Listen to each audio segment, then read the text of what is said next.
Thank you, thank you. Okay. So animal vocal communication is really an incredibly appealing field. It's something that is of ancient interest to humans. In fact, I think we could probably say that we could compete with astronomy and prostitution in the claim for being the oldest profession in the world. Because as long as humans have hunted animals, we've wanted to know what they're saying to each other.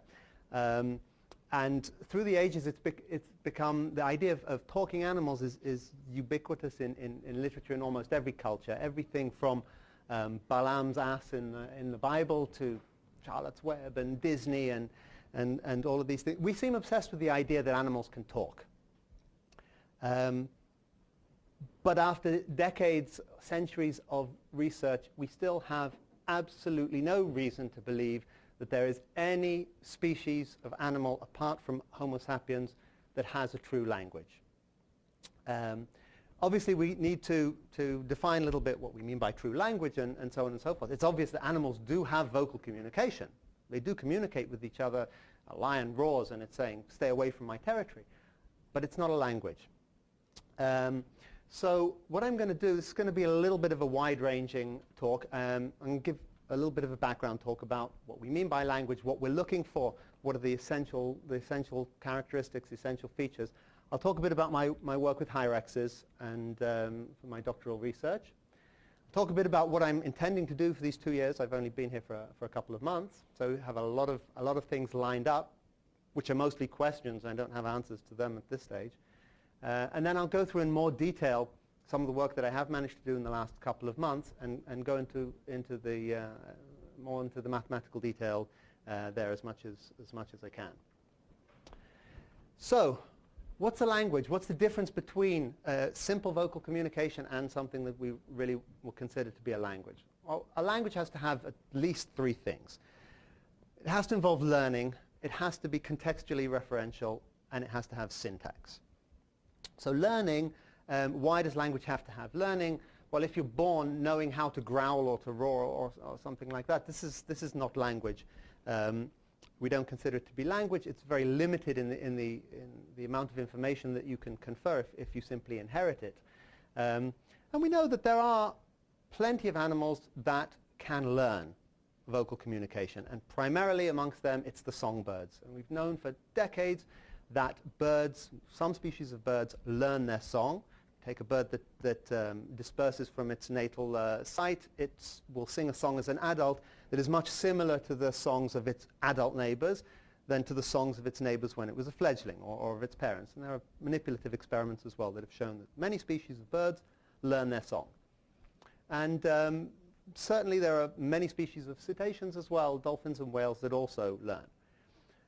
Surprisingly, perhaps, amongst mammals, learning, or strictly speaking what we call vocal production learning, which is the ability to develop novel vocal expressions from experience, is extremely, extremely rare and remains very controversial as well. There's not much agreement on any other mammalian groups apart from the cetaceans which are capable of learning new vocal expressions. The second element of language is context. A language must be contextually referential, okay? And the best example of this is where songbirds really don't meet the criterion.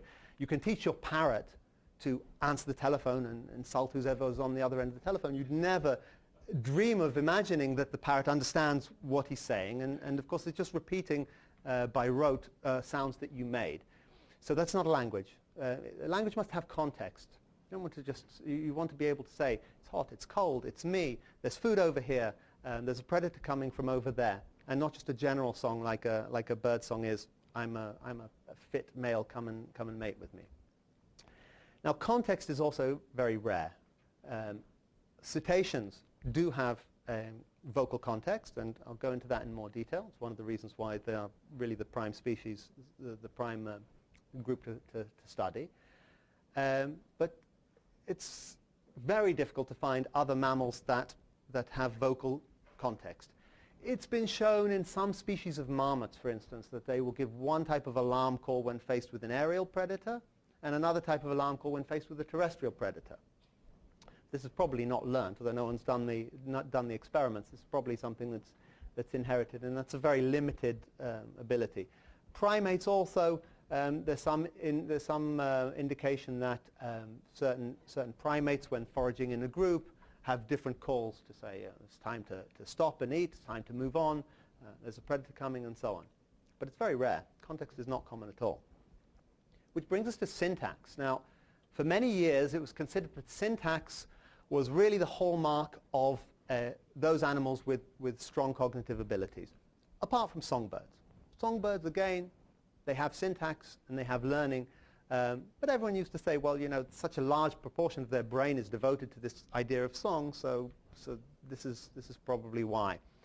And in mammals, really, people have only looked in cetaceans and primates for syntax. But in recent years, various studies have shown that there are a large number of other mammalian groups that do have a vocal syntax. And the first one that was really shown were in bats. Bats have a vocal communication that's very difficult to study because it's very high frequency. But it's when you go into it and you look at it, it's been shown that they do order their vocalizations in such a way that the order of the elements has some significance, whatever that might be. But bats, again, they have a vast proportion of their brain devoted to auditory analysis because they have their echolocation system. What's a little more surprising, I think, is that a number of other mammalian species, such as the Hyrax, which we'll hear more about, also seem to attach some kind of significance to the order in which they make their vocalizations. And it's been found also in a few other species, in mice, also in some species of marmots, mostly social mammals, you may have noticed, which is probably a relevant fact here. And the cetaceans. The cetaceans also have syntax. So the cetaceans really are the group that possess all three of the properties of vocal communication that we would call a language. Unfortunately, although they do combine learning and context together in one mode of communication, the syntax is really used in a different mode of communication. We don't have any evidence at the moment that cetaceans use learning, context, and syntax at the same time in their vocal communication, but we've only just started looking. If we were to find that they did, then this would really be a pretty major discovery that there is indeed another species out there that appears to have all of the prerequisites for what we call a language. So let's go and have a look at the Hyrax for a minute. So here's the Hyrax. As you can see, small furry mammal, not a rodent at all. It's actually a member of a clade called Penungulata, which contains a bunch of rather weird animals, elephants and manatees. You can see it's got these little elephant tusks and these little elephant-like fingers. And they are very, very vocal. So let's listen to some vocalization.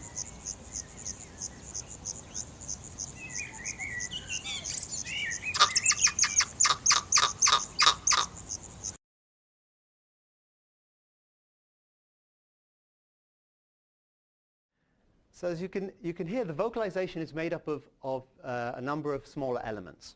And the elements are distinct in their sound, and they're quite complex in the way that the Hyrax orders those elements. And if you analyze the recording, here we have a spectrogram, so along the x-axis is time, the y-axis is frequency, and the intensity represents the spectral power. You can see that the patterns here seem to be broken up into distinct types. Here we see a rather long tonal descending tone. Here we have a series of broadband clicks. This is a much shorter tonal section which rises and falls, strongly frequency modulated. And this is kind of white noise, sort of hissing broadband signal. And so you can look at the spectrogram and say there are at least 4 different types of vocal elements that the Hyrax makes. And if we analyze a call such as the one that we just played, you can represent it as a string of syllables, string of symbols that represent each of the syllables. And it would be very useful to be able to quantify the nature of these calls and to analyze them. The problem is there's not really a very simple way of doing that. Certainly to present a kind of unary representation, numerical representation of an individual song sequence is not simple. The first thing you might think of is perhaps to calculate the entropy of this string. But that's not much use because you can reorder the characters and end up with the same entropy. I mean, entropy is just a function of the probability of each syllable occurring. But I mention it because we're going to come back to it later. It is quite an important measure. So this is a sort of zeroth order quantification of the string. You can go to something that's first order, like say, well, this might be a first order Markov process where the probability of each syllable, in this case Q, depends only on the syllable that comes before it. And that's a technique that's been used quite extensively. It certainly was used to uncover the use of syntax in bats. It's been used in pilot whales as well. The trouble is it's kind of selling the Hyrax as a little bit short because to say that each syllable is dependent only on the syllable before it, that would be a very simple syntax. That would be a very simple communication modality. What's much more likely is that the next syllable that an animal sings is probably dependent on a few of the syllables that come before. So the Q here may intentionally follow a WCC. The trouble is when you try and generate a higher order Markov process, a second or a third order Markov process, you start getting into a problem that you have very, very large transition matrices. So if I wanted to know what's the probability of a Q following every possible combination of 3 syllables, I end up with a matrix that's got 4,000 cells in it. And to populate a transition matrix like that with a reasonable estimate of the probability of each syllable, you would need to record an awful lot of Hyrax calls, and you'd need an awful lot of undergraduate students to sit there and encode them, and it's really not very practical. We need a better way of quantifying these calls. And really the only thing that we can do is to abandon the idea of representing each call with a single representation and to say we can compare calls. We can compare any 2 sets of sequences, and there are many techniques for doing this. Here I'll show 2 because it's always nice in these kinds of analyses to use multiple completely separate algorithms. It prevents you getting into trouble with data artifacts and things like that. The first, mutual information, which is an information theoretic measure, as you can see, it's a function of the joint probability. So it's a function of the probability that in one string we have a W and the other string we have a W as well at the same point. I'm going to skip over mutual information at the moment because it appears later in the talk with a very nice graphic and it's really easy to explain like that. Just to mention it here. And a much simpler comparison is the edit distance. This is quite intuitive. We have 2 strings, and you ask, what's the minimum number of changes you need to make to one string to convert it into the other?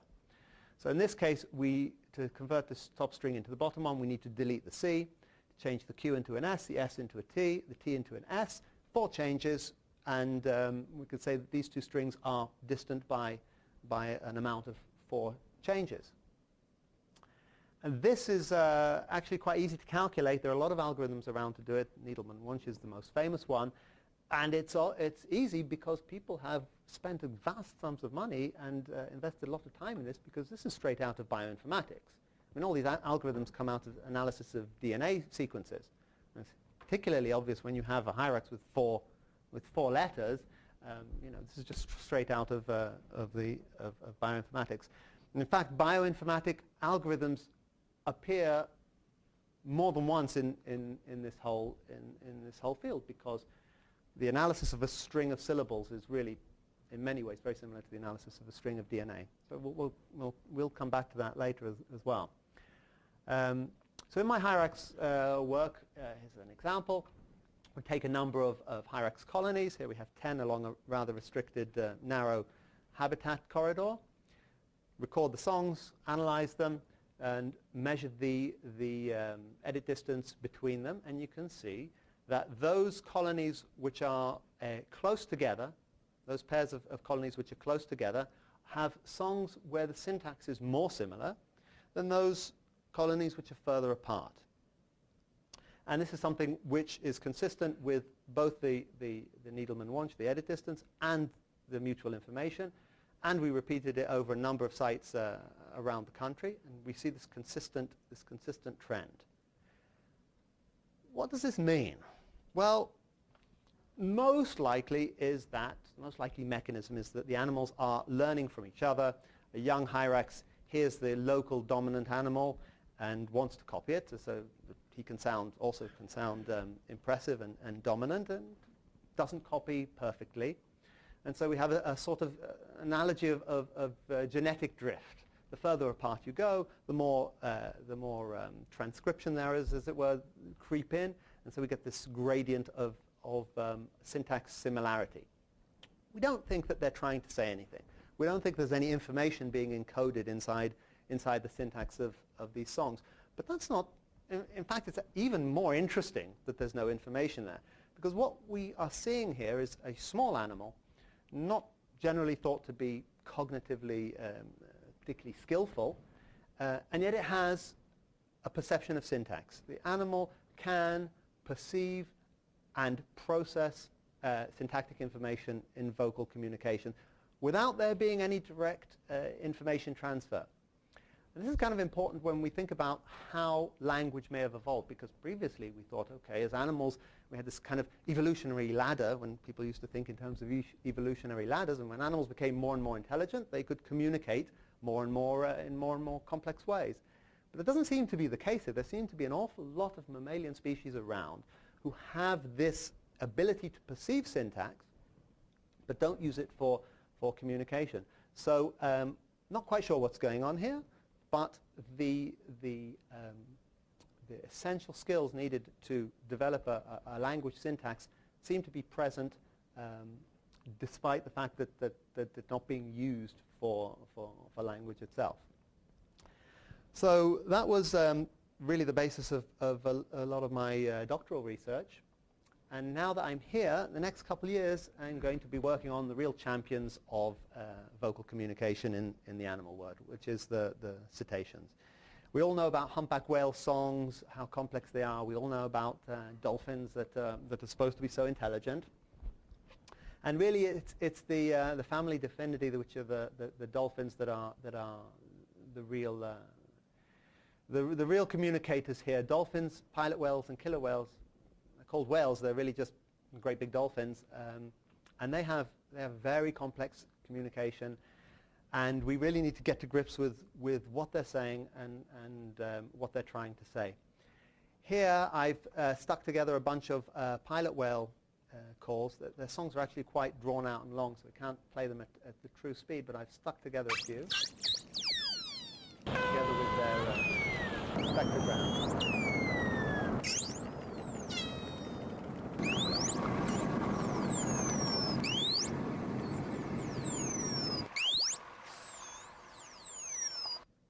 Now, each of these is a separate syllable, a separate, distinct vocalization element of the pilot whales. And the experts have sat down and listened to an awful lot of pilot whale vocalizations and decided that there are not 4 different syllables in the pilot whale vocabulary, but over 50. So here we're talking about a communication which is way more complex than the Hyrax's. And we're going to have to think pretty hard about how we're going to analyze this. I don't have any answers to this, as I said, but I can show you some of the things that we can start looking at. Well, for one thing, here's a sequence. And we can assign each syllable an arbitrary ID and plot it as a time series and compare it with some other time series. Well, so here's a random time series. And you can see that they're quite different. We have these long periods of repeating the same pattern. But notice that it is very different also from, here we have an example of what you would call a very regular repeated time series pattern. This is kind of what I use usually for comparison, because Mozart's K265 has this nice character of being repeating and yet with improvisations. You can see from the plot here. Pilot whales are not doing this, so we don't know what they're doing. Well, we can go back to bioinformatics, and we can use another tool from bioinformatics, the linkage disequilibrium diagram, which plots along two axes of this triangle the offset within the sequence. And wherever you see a spot here, or wherever it's colored in, this is where you have a co-occurrence of a particular pattern. And again, you can see that this is the random pattern. For the random series, of course, I generated a random series which used the probability, the syllable probabilities that existed in the pilot whale song, not purely random.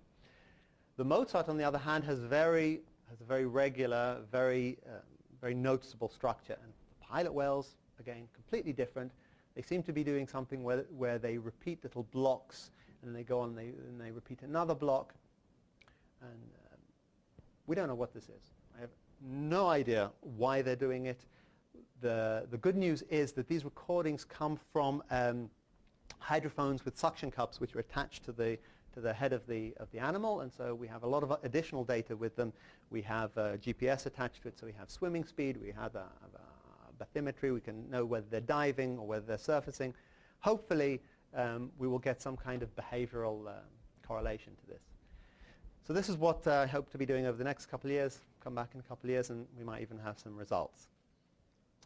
Now, to go into some more detail into the maths and the kind of mathematical tools that we're using, I'm going to work through some of the work that I've done in the last couple months, which is really with the most interesting aspect of cetacean communication, which is dolphin signature whistles. And dolphin signature whistles are pretty much the closest in the animal world to what we call language. Dolphins have this particular whistle which they use from time to time, and it is individually characteristic. In other words, each animal learns when they're young, learns their own individual whistle, and it's used typically when they become separated from the group. They will call out with this whistle, and the other members will respond with that whistle. It's thought to be used for group cohesion. But essentially what we're talking about here is names. The dolphins have names. Each dolphin has its own whistle, and that represents its name to it and to the other groups. We know they're learnt. We know that experiments have shown that this is something that's learnt. It's not inherited. It's not random. It's not a random feature of the physiology or the anatomy of the animal. And it's contextual because it refers specifically to an individual. So this is quite sophisticated communication for animals. Here we have examples of 6 dolphins' signature whistles, and you can see it's quite clear from the spectrograms that they are really quite different. We know from other experimental studies that the individual information is encoded in the frequency modulation. So the way that these lines go up and down, that is what determines the individual identity. But we have no idea how the dolphin perceives these changes in frequency, and from that determines to which individual the whistle belongs to. And we'd really like to know that, because it would be very useful to have an automatic algorithm which will run through a recording of dolphin whistles and say, okay, this is dolphin A, this is dolphin B, this is dolphin C. There are a lot of challenges before we can do that. And a lot of these challenges are common to all analysis of animal vocalizations. The first thing is, here's a spectrogram, once again, time on the x-axis, frequency on the y-axis. We know the information is here in these ridges, these strong ridges here. How do we get these ridges out? Well, the easiest thing to do, and what people have traditionally done, is simply to mark them with a mouse or whatever and say, okay, this is one and this is another. And that's really great if you have 10 or 20 or maybe even 100 of them, but when you have 10,000, manual marking is out of the question. And many teams of researchers have worked on this. The most common approach is to use some kind of Kalman filter. These signals are monotonic in time, so if you've seen that they're going up here, pretty good chance that in the next time step they'll be in the same direction. So various kinds of time filtering should work quite well. And I come from an image processing background, and I'd like to try using some image processing algorithms to extract these, because a ridge has a pretty strict definition in image processing terms. And if you go to Wikipedia, they can even summarize it for you in just a few lines. If you believe Wikipedia, this is what a ridge is. A ridge, you take your image, you take the first and second derivatives, take the dominant eigenvector of the second derivative matrix, and you find the angle that it has with the gradient vector. And that's a ridge. They have a nice line here that says if this condition is met, that's a ridge. Well, I mean, I've worked in image processing for quite a long time, and I don't think I'm revealing any state secrets if I tell you that the Department of Defense does not employ hundreds of image processing engineers to sit and read Wikipedia every day. The real world is not very much like this. And here's a nice example. Here's our spectrogram. We can take the derivative, the first derivative in the x and the y direction, and this will give us, for every pixel, will give us a gradient vector.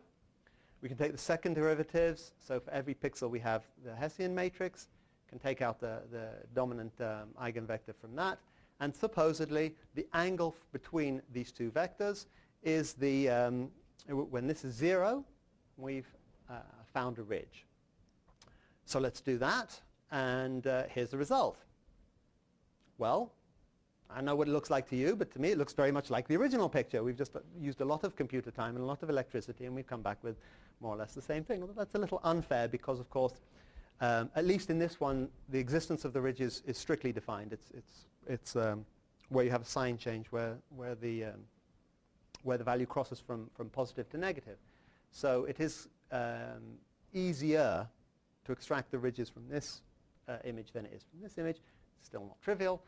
You need some kind of tracking software, but once you do that, you could do something like this and get a pretty good idea of where these frequency peaks go.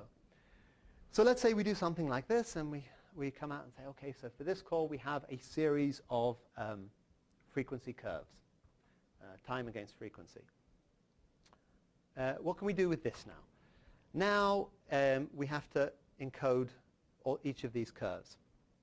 There's two ways we could do that. The simplest way, of course, is to take a curve and say, I'm going to sample it. I will sample it n times, and at each sampling point record the frequency, and this will give me a vector which represents this curve in a sort of n-dimensional feature space.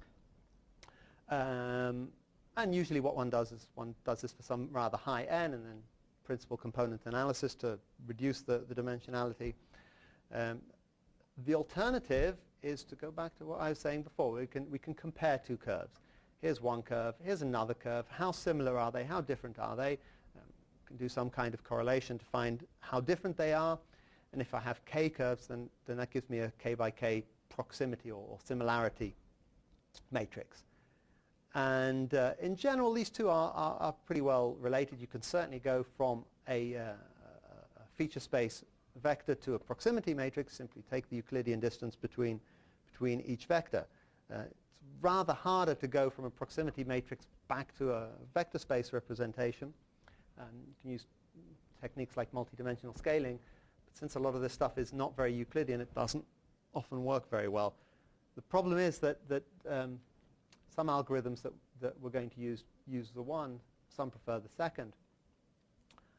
But the distance metric is interesting because we're going to take this and we're going to put it into some machine learning algorithm. And machine learning algorithms don't handle fluff very well. If you're going to go to a machine learning algorithm, you really need to give it the essential information that it needs in order to perform whatever task it's performing. If you just throw in a lot of useless information, usually these algorithms don't work very well. So what we'd really like to do is to encode those curves in such a way that it captures the essential information that really contains the what it is that we're looking for. And if correlation captures this, then that's great, but it doesn't seem like it's going to be likely to. I mean, we know that the dolphins can distinguish between these curves, so we really should be looking for the encoding that captures whatever it is that they look for in the curves.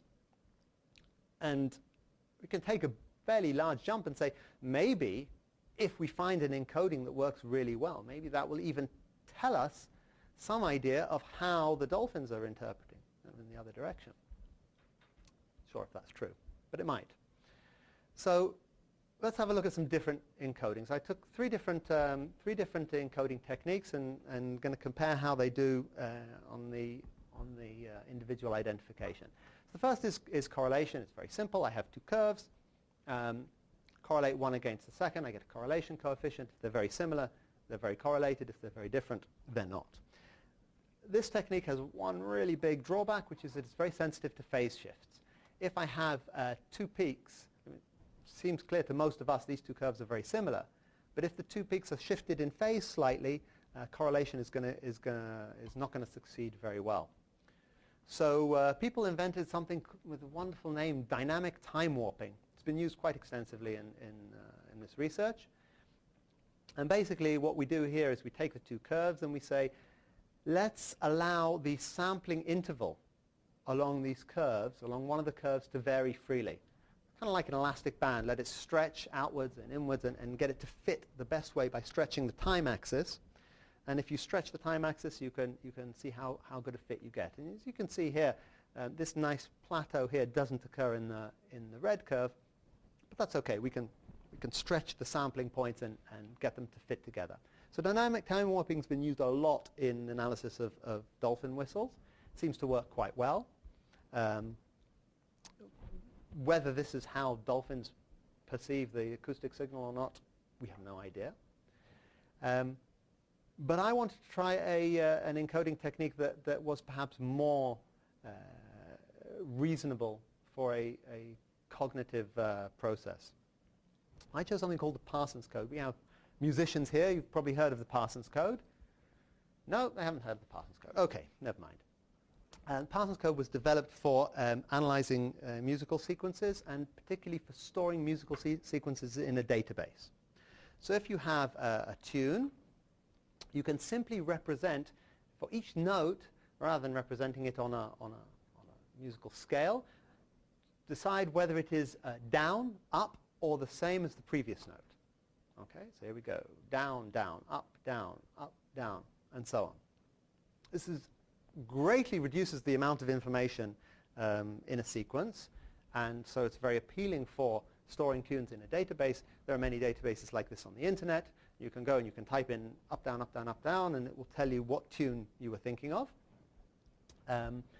And what's kind of surprising is that in some experiments that have been done, it's been shown that people are actually very good at recognizing tunes simply from the Parsons code.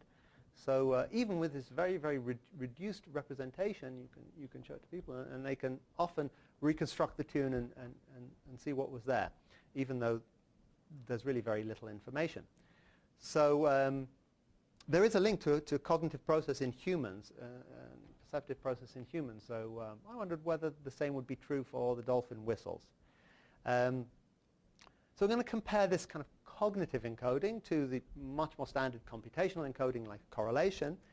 If we do better with the cognitive encoding, maybe that's telling us something about how the dolphins themselves are analyzing the whistles, particularly since the amount of information present in the Parsons code is way, way, way less than in these cognitive encodings. I mean, if you sample a whistle 10 sample points, the Parsons code is basically 14 bits of information.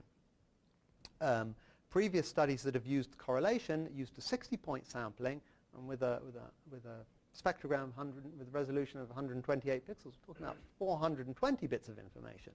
So if we do better with the Parsons code with so much less information, then we might be onto something.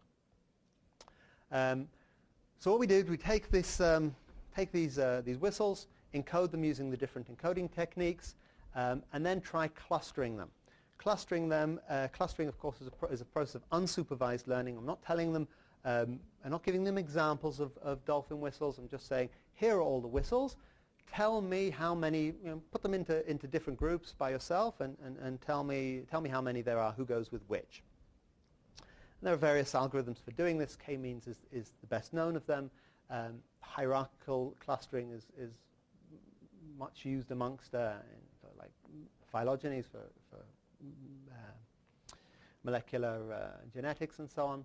And also there's a neural network technique called adaptive resonance theory, which has been used a lot for dolphin whistles particularly.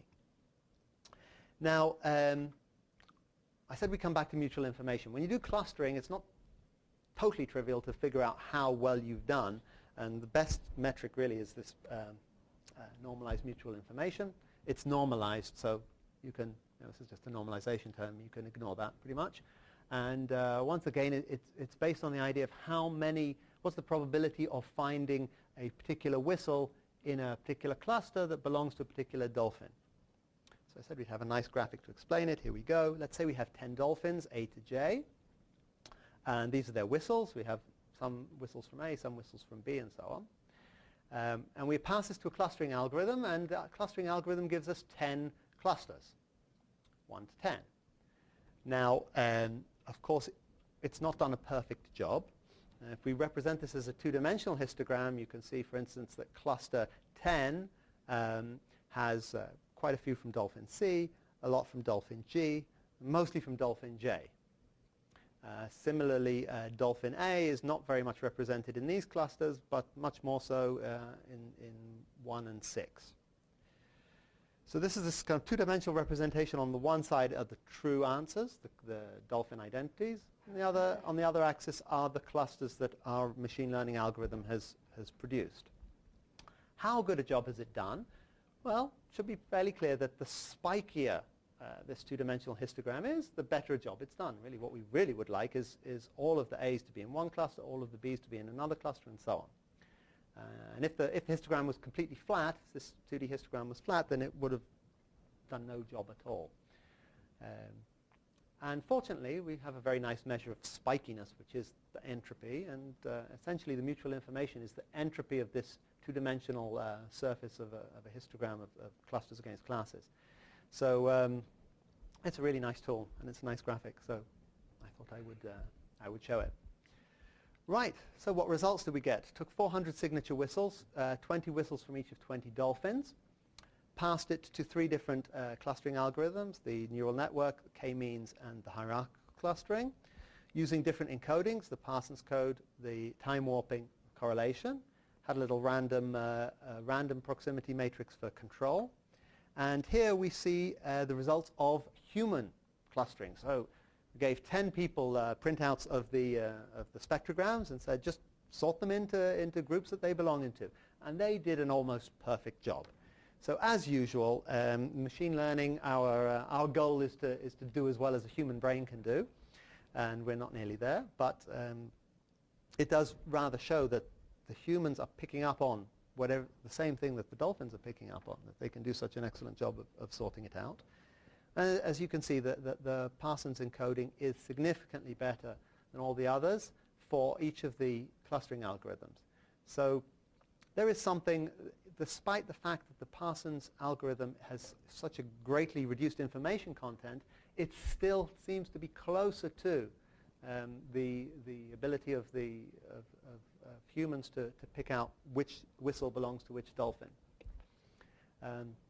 As I said, almost certainly the reason we're so good at doing this by eye is because we're identifying this frequency modulation in the whistles, which is the same thing that the dolphins are identifying. We don't know what features of the frequency modulation are important either to us or to them, but it seems to be that this reduced Parsons encoding, this sort of up, down, up, down, up, down, is a feature of the curve which contains the information. In fact, you could probably say that 70%, because we're about 75% of the individual identity is encoded just using this up, down characteristic. And at the very least, it tells us with these 14 bits, we can get 75% of the data. So that's that's basically what I've been doing in the last 2 months. It's really only just the beginning. We need a really good automatic extraction and processing for these vocalizations. Otherwise, we're not going to be able to get through the vast quantity that we need to do the kind of analyses we want to. If we can get good extraction, if we can get good encoding, classify or cluster the elements, then we can start assembling vocal sequences like we did with the Hyraxes. Obviously, the challenge is much greater with 50 syllables instead of 4. But once we do that, we can start looking at the syntactic sequences and try and explain why the whales and dolphins order their calls in this particular way. We may find that they do have the ability to learn, to use context, and to incorporate syntax all at the same time in order to convey an idea, to convey information. And if that is the case, then that would really be extremely interesting, because that is something that's not been shown anywhere before. But as I said, even if it's not the case, just from evolutionary perspective of how language has evolved, it's extremely interesting to see what these animals are capable of and what techniques they use they make use of in their complex communication. So I really want to thank Leila Sayegh at Woods Hole, who's given me all this data and explained all about the vocalizations of the dolphins and the whales. Amial, who Amial and Ellie Geffen, who are involved in the Hyrax work, my PhD advisor Leon Blaustein, and NIMBioS for bringing me to this place and giving me the opportunity to have 2 years looking into this fascinating field. Thank you very much.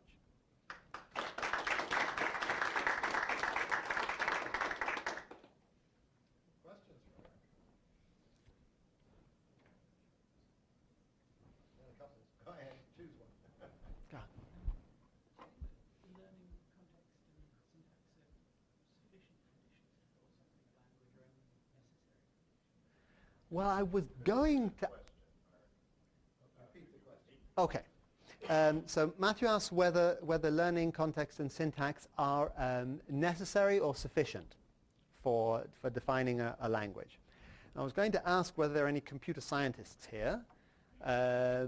Anyone admit to being a computer scientist or a computational linguist? No. I did expect someone to stand up and say, that's not the definition of a language. You need formal grammar. Formal grammar is what defines a language.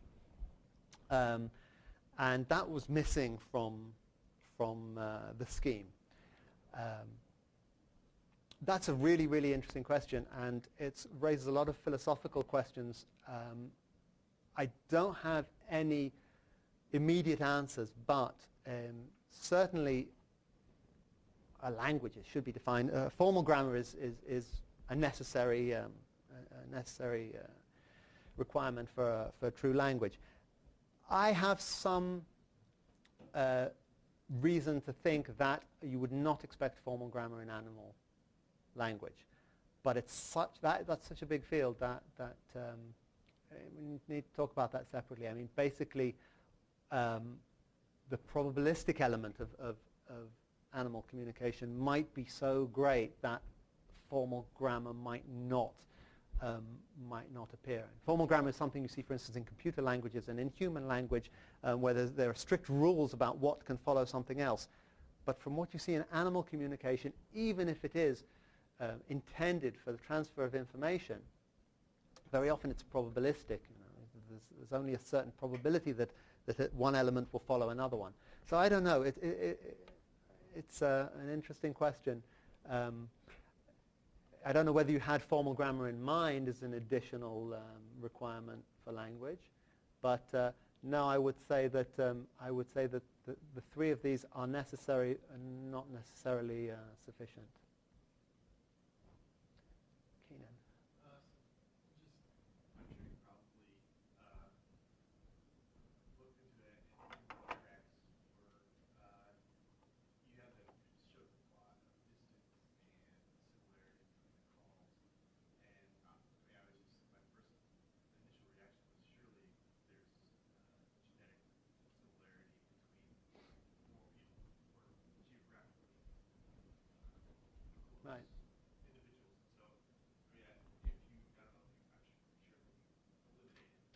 Okay, so the question is, when you have when you look at a gradient of syntactic similarity in space, is there how much of it is learning and how much of it is genetic? Could there be a genetic element? Well, in this research, in that particular work, we were very careful not to claim that this was learning and not genetic. Although, in my opinion, between us, there's no chance that it was genetic. I mean, you know, come on, there's a limit to how much the genetic code can control, and the extent to which you order your syllable, it doesn't sound likely. But you certainly can't claim that you can't claim unequivocally that there's no genetic element here. Usually, what one does, you want to exclude the genetic element. You need to do manipulation. You need to take an animal, take it from one colony, put it in another one, see whether it picks up the syntax of that colony or whether it retains the syntax of its original colony. And you know, that takes a lot of time. These are long-lived animals. It takes a lot of permits and a lot of money. And I'm not even sure that it's that interesting a question, whether they're learning or not learning, because as I said, I don't think that they're actually conveying any information here. If they were conveying information, it would be a much more interesting question. To me, what's interesting about the findings is simply that they have a feeling for syntax, that they have the ability to process syntax, whether it's genetic or environmental. So it seems like you sort of hinted it was important for social organisms to have this. It's particularly common for syntax to be important for social organisms. So, I mean, it seems like that would be easy, sort of like green here, indicator if you have this sort of the genetic component in the syntax that you can recognize, then you're able to recognize relatives just by the call they make. So that way you can reinforce a lot of behavior. So it seems like there'd be a natural evolutionary mechanism for that. Yeah, and I think it's no great surprise that those species in which we are increasingly finding syntax, they're all social species. So I think that's not surprising. No. Eric. You seem to limit your definition of language to vocal language. Would this change if you were using a visual language? And part of what leads on to that question is, in the case of the bats and dolphins, with their echolocation, they're getting sound pictures back. Wouldn't it be reasonable that they might be sending vocal pictures to other members of their species? And would that then change your sort of ability to reassemble the context of the language?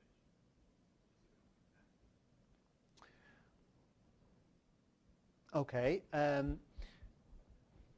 I think that not really, because I think that when you say they're receiving vocal pictures, I'm not sure that that's true. I mean, we use that analogy a lot. We say the bats see with sound, but I'm not sure that really means that they're seeing vocal pictures. I mean, when they communicate, when they give a particular call, that call arrives at the receiving animal as a time series, and not as a spatial. There's no spatial element to it unless it's reflecting off other objects, but that's just noise. So I think that the vocal communication is strictly one-dimensional. But the question, how general is this kind of analysis, is a valid question. And you know, there's a guy at the SETI Institute who has published a number of papers saying if we're ever going to understand alien communication, then we need to understand dolphin communication, because we need to get away from the idea that language is what we do, and we need to examine other modalities and make sure that our definition is broad enough to cover other ways of communication. I think that those three elements that I talked about are necessary for language, for any significant language, whether it comes in pictures and whether it comes as sound, you have to have these things. And the syntax, you can say, okay, well, syntax, perhaps we're just biased because we have syntax in language. But to imagine, it's not easy to imagine a language without syntax. I mean, a language without syntax basically is a language where every concept is a word. So, you have a word for hot, you have a word for cold, you have a word for me, a word for you, you have a word for it's 4:30 in the afternoon, you have a word for this entire lecture, and have another word for the entire play of Hamlet. The amount of information that can be transferred like that is very small. So I think that even bats, even dolphins, even aliens are going to use these same elements. Yeah. Yeah. At some point we should do the 3-minute Hamlet. There is a 3-minute Hamlet song. Oh, okay. But to go back to your issue about how humans are capable of sorting and clustering these groups in a very efficient way. Why would one necessarily assume that the human sorting is, in any sense, relevant to what dolphins are? Well, simply an argument of parsimony. I think that if humans can sort these correctly, then That's the problem. oh, What is correct? correctly how? Yeah. Well, we have 400 of these little pictures printed on cards, and you give them to a 14-year-old child, and you say, I want you to put these into piles of the ones that are similar. Arranges them, and you see that all the ones in this pile came from dolphin A, all the ones in this pile came from dolphin B, and so on. So the human has succeeded in grouping together the calls that came from a single individual.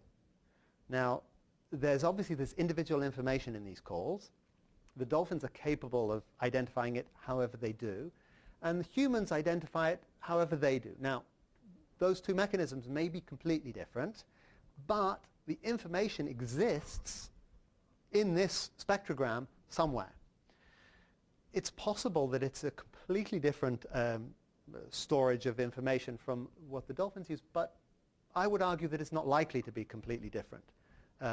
Certainly, since we know from other experiments that it is the frequency modulation of the whistle that the dolphins use to identify an individual. So if you take a whistle and you distort it, but retain the frequency modulation, they will still be able to identify that it comes from one of their relatives, for instance. The problem is that this information, as you've described it, is a very different package given to a human than hearing that whistle. Well, it's a completely different modality. Yeah. But if you think about it, I mean, how does your ear or a dolphin ear translate sound into neural signals? Well, it does a Fourier analysis. That's exactly what your inner ear does. And essentially, what's happening is the hairs that are vibrating in your inner ear are simply the y-axis of these spectrograms. So they're perhaps not as different a modality as it might seem at first. Yes. Has there been any work done, or do you plan on maybe working with somebody that's going to look at the auditory evoked potential? So when a dolphin hears one of these calls, what does that what does it plot out to be? And the reason why I ask is that was at a talk not too long ago where somebody did this with birds to see what that receiver is actually hearing from the sender. Yeah. Well, there's a big, on the one hand, there's a big difference between doing that kind of audio evoked potentials with dolphins and doing it with birds. It's a much bigger operation, a little bit harder to handle than birds. There are all kinds of rules. On the other hand, it's much better funded than the research on birds because the Navy has huge interest in knowing how dolphins hear. So there has been work, and there has been quite a lot of work, perhaps not that quantity as there is with with birds. And the dolphin auditory system is relatively well understood. There have been experiments like that. But in this particular case, with the individual identity and signature whistles, because dolphins are intelligent and able to be trained, and you can do a lot more behavioral experiments than you can with birds. So people have simply, taken calls and played them underwater to dolphins, and the dolphin would basically say, yes, I know this one, or no, I don't know that one. It's quite easy to train them to push a paddle in one case, and so there's a lot more behavioral experiments. But the AEPs, there's a group in Hawaii that does a lot of that stuff. So you can certainly find a lot of stuff on audio evoke potentials in dolphins. So what are all the species for which you've cataloged this kind of analysis? These are all bottlenose dolphins. For which you've cataloged all this analysis. You've done it for dolphins, Hyrax. Yeah, these are bottlenose dolphins. Hyrax is what I did previously. The pilot whales, probably the bulk of my work will be with pilot whales, because dolphins, although they have this wonderful signature whistle behavior, they're not all that vocal apart from the signature whistles. And there are not many people who've been researching the non-signature whistles of dolphins. There's not that much data available. Pilot whales are very vocal. And they have these very, very long calls, very, very diverse. So there's just a lot more data around for pilot whales. And so the question is, have you ever turned this kind of analysis on a human community as a kind of template, for comparison? A lot of work has been done in computational linguistics, but again, that comes back to the very first question. Human language has been studied very in great depth in terms of its structure and its formal grammar, and famous idea that we're all born with this inbuilt formal grammar, which and our language just sits on top of that. There's been a lot of research into the psychological mechanisms behind that. Animal vocalizations, they seem to be different. Maybe we just don't know enough. Maybe we don't know enough to bridge that sort of methodological gap between what we can do with humans and what we can do with animals. One more. I think you can only ask this question because there's nobody who's willing to be on computational linguistics in the audience. But I guess I thought that most computational linguistics is not done on human speech, but it's done on a corpus of human language, which is very much a cleaned up version of human speech, where they take out all of the hesitations and words that don't mean anything and stuff like that. So this kind of follows on from the last question, that computational linguistics applied to a conversation in its raw form as a sound recording might give you a completely different idea from computational linguistics applied to Shakespeare. Yeah. Thank you. That was what I was after. There you go.